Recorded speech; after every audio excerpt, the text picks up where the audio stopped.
ပုံရိပ်လေးဝေဝါနဲ့အနေချိုင်ဆုံးအိမ်မလေးတဲ့လုံနိုးလိုက်နဲ့တကဘာလုံးတော့တောင်းဆိုမယ်မနှောက်ရှက်ကြပါနဲ့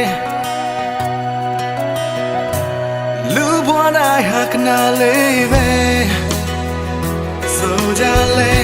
အဲ့ခဏလေးကိုသူတယောက်တော့ပေးစမယ်ယူလို့မပြောပါနဲ့သဆုံးထိချင်နေမယ်တလုံးမကိုမတရားတဲ့ချစ်ခဲ့တယ်လို့မဆိုဒါပေမဲ့ homie go ပဲချစ်ခဲ့စို့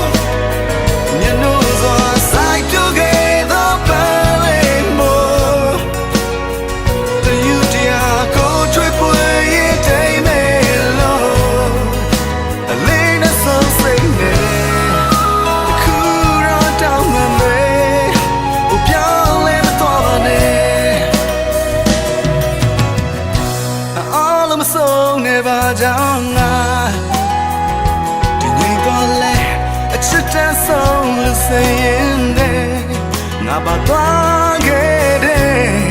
ယုံကြည်ပြီးတော့ချစ်ပါခွေနေကကောင်းဆုံးဖြစ်စေမယ်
တောင်းမှမယ်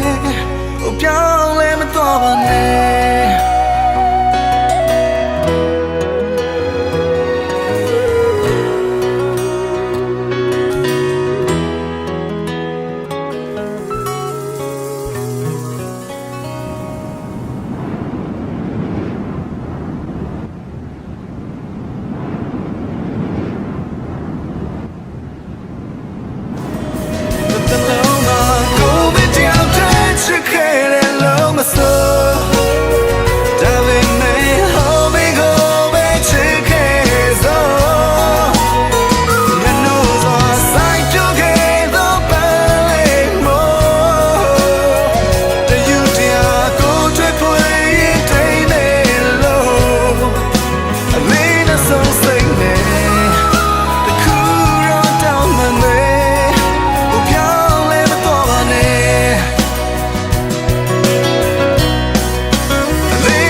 တောင်းမှမယ်